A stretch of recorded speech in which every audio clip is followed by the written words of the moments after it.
Yes, so Arsenal 2, Tottenham 1 in the North London derby, but 2 this time at the Emirates Stadium. We won 1-0 in their home tie, and in our home tie we won 2-1. I'm not getting carried away. The performance was the performance. You saw the game. If you didn't see the game, well, it was an alright performance. Don't let anyone deceive you. The possession stats does not say the entire thing about the game. The shot on, like, the chances created says everything you need to know about the game, because we created lots of chances, but we could not bury them. On a different day, we could have scored about 5 or 6 or 7 with the amount of chances that we had if we had goal scoring forwards or forwards that were on form. But that was not the case.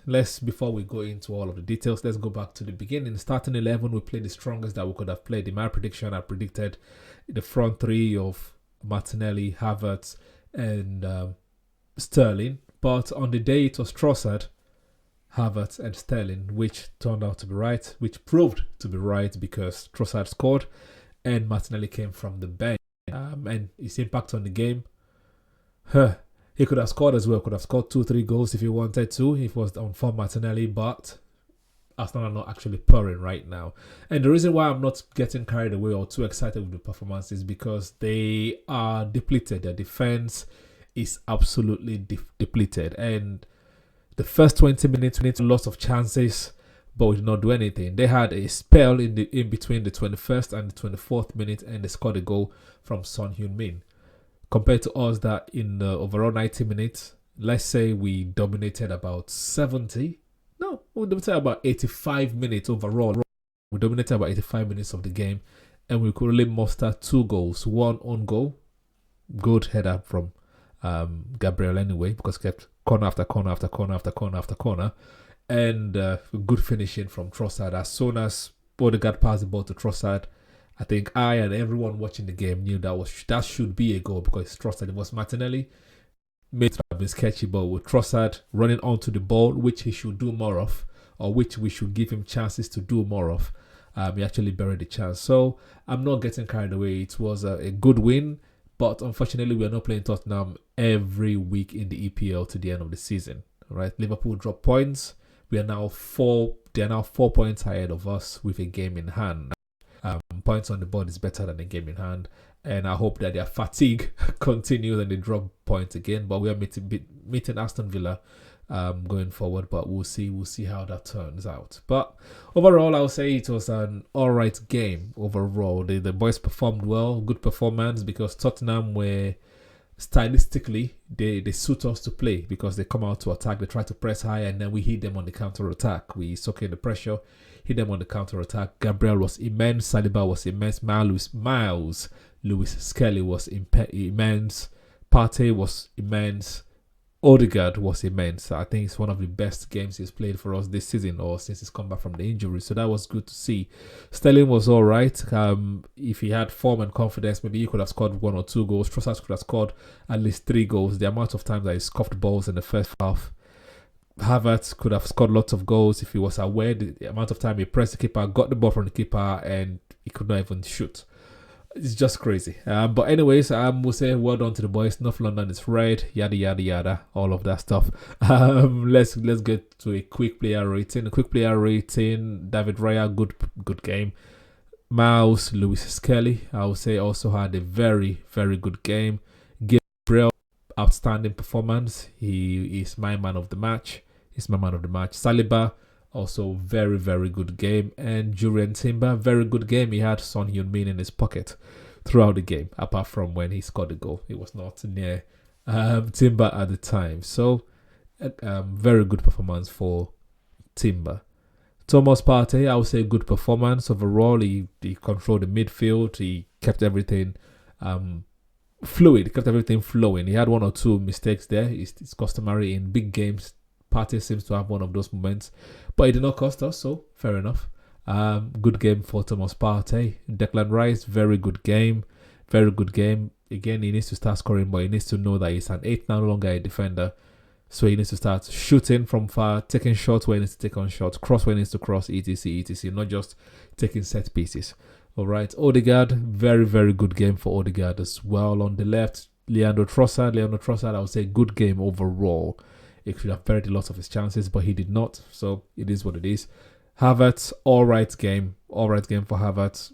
Nothing to write home about. He was not terrible.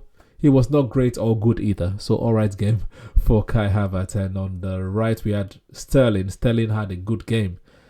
Like I said, he should have scored, but he didn't.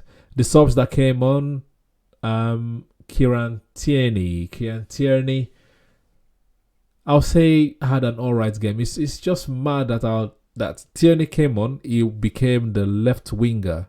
We have an actual central midfielder there in Myles Lewis-Skelly. Instead of Tierney to be the defender and Myles be the forward, no. Tierney's the one playing up high and Skelly basically kept his position. It's just insane. Our manager sometimes he does great things, and then other times he does things that makes you wonder, what is he thinking? What is he cooking? But anyways, all right game for Tierney. Zinchenko came on as well. All right game, I would say. Merino, all right game. I didn't really see his impact, but I guess Zinchenko and Merino came to actually lock up shop. I think they came in about the 85th minute.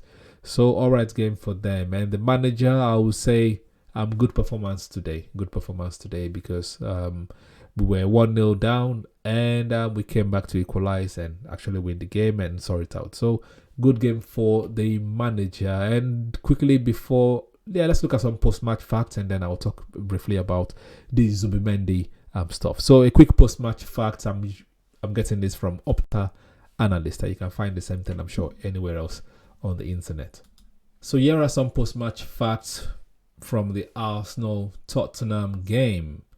Martin Odegaard has created 14 chances across his last 2 appearances for Arsenal. 10 versus Manchester United and 4 versus Tottenham. The ones against Manchester United did not count because we were out of the FA Cup. And Tottenham, 4 chances. Trossard scored 1, so not bad. And this is as many as all of his teammates combined over those 2 matches. So everyone else created 14. He alone has created 14, which is good. Solanke's own goal was the 6th that Tottenham have scored against Arsenal in the Premier League. With this, the 3rd successive season in which they've put through their own net. So basically, they've been scoring goals against these Gunners since 2022, 2023, 2023, 2024, and 2024, 2025. Only Liverpool, having 7 versus Tottenham, have scored more own goals against an opponent in the competition. Arsenal have scored 26 goals from corners in the Premier League since the start of last season, the most of any team. And 4 of those have been netted against Tottenham, which is also the most corners a team have scored against a specific opponent in that period. Well done. It says about Tottenham lost 11 games in the Premier League this season. Blah, blah, blah. Don't care about Tottenham. Arsenal have done the Premier League double over Tottenham for the 5th time. Twice under Mikel Arteta and 3 times under Arsene Wenger. We've now achieved double, which is 4 times more than Spurs in the competition, who have only done so since at the beginning of the Premier League era. So basically, good stats to have in this game. Quick one on Zubimendi. Now, a lot of people are excited about the Zubimendi rumor that's come out in the last couple of days. I'm just going to say this is public relations, because Fabrizio was clear enough in saying that it is on the player's side. They are advancing on the player's side. So what does that mean? Advancing on the player's side. There's still a release clause to be triggered. So are they advancing in terms that they are about to convince him? Are they advancing in terms of they have sent in the papers for him to just sign pre-agreement? Like, what does that mean? Right? Because when we signed Thomas Partey, when we triggered his release clause, we did not hear anything about advancing with Thomas Partey. We just knew, boom, Arsenal has triggered release clause. So why are they telling us now that they are advancing ahead of the summer? And we've heard something similar before. We've heard that from Tielemans. We've heard that about Vlahovic. We've heard that about Mudryk. Like, there's so many players that we've heard this about. So I'm not believing it. Remember, public relations is about maintaining goodwill with the public. So They know that Arsenal fans are angry, Arsenal fans are demanding signing, and they're like, oh, they are in advanced negotiations with a player. Really? That's what should be calm us down in the transfer window. I'm not buying it. I'm not falling for it, and I think you shouldn't fall for it either until he's actually here. Like I said, we've heard this before many times in the past. But anyways, that has been the Tottenham, my reaction to the North London derby. You let me know what you think in the comments. Please press the like button, subscribe. If you're new or yet to do so, please check out Scatteryan podcast right here on the channel, and ROP podcast that will be coming to the channel temporarily, moving home temporarily. Please check that out as well when it drops, and stay safe. We'll see you in the next time. Come on, you Gunners. Peace.